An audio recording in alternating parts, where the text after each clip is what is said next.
Hi friends, இன்றைக்கி வந்து பார்த்திங்கன்னா யாருக்கெல்லாம் ரவா தோசை பிடிக்கும். இப்போ நம்ம வந்து பார்த்திங்கன்னா கம்பு மாவும் கடலை மாவு வச்சு நம்ம ரவா தோசை செஞ்சு சாப்பிட்லாமா.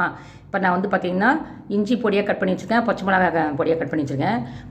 ஒரு பவுலில் வந்து நீங்கள் கம்பு மாவு போட்டுக்கோங்க, கடலை மாவு போட்டுக்கோங்க, பச்சை மிளகா, இஞ்சி, கொத்தமல்லி பொடியாக போட்டுக்கோங்க. நான் மிளகுத்தூள் போட்டிருக்கேன், ஜீரகம் போட்டிருக்கேன், இஞ்சி வந்து பொடியாக கட் பண்ணி போட்டிருக்கேன். இப்போ இந்துப்பு இருக்கு இல்லையா, அதை நம்ம போட்டு மாவில் நம்மளா மிக்ஸ் பண்ணிக்க போகிறோம். உங்களுக்கு கொஞ்சம் கொத்தமல்லி வேணும் அப்படின்னா நீங்கள் கொத்தமல்லி கூட நீங்கள் போட்டுக்கலாம். இல்லை எனக்கு கொஞ்சம் வெங்காயம் வேணும் அப்படின்னா நீங்கள் வெங்காயம் கட் பண்ணி போட்டுக்கலாம், கேரட்டை திருவி போட்டுக்கலாம், நம்ம விருப்பம் தான். தண்ணி ஊற்றி நல்லா நம்ம அந்த ரவா தோசை மாதிரி நம்ம தண்ணியாக மாவை நல்லா நம்ம கரைச்சி வச்சுக்க போகிறோம்.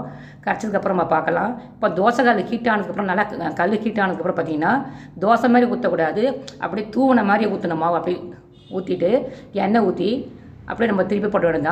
இதுக்கு வந்து பார்த்தீங்கன்னா நீங்கள் சைட் டிஷ் வந்து பார்த்தீங்கன்னா தேங்காய் சட்னி சூப்பராக இருக்கும், கார சட்னின்னு ரொம்ப நல்லாவே இருக்கும். இந்த ரெசிபி பிடிச்சதுன்னா சப்ஸ்கிரைப் பண்ணுங்கள், லைக் பண்ணுங்கள், கமெண்ட் பண்ணுங்கள்.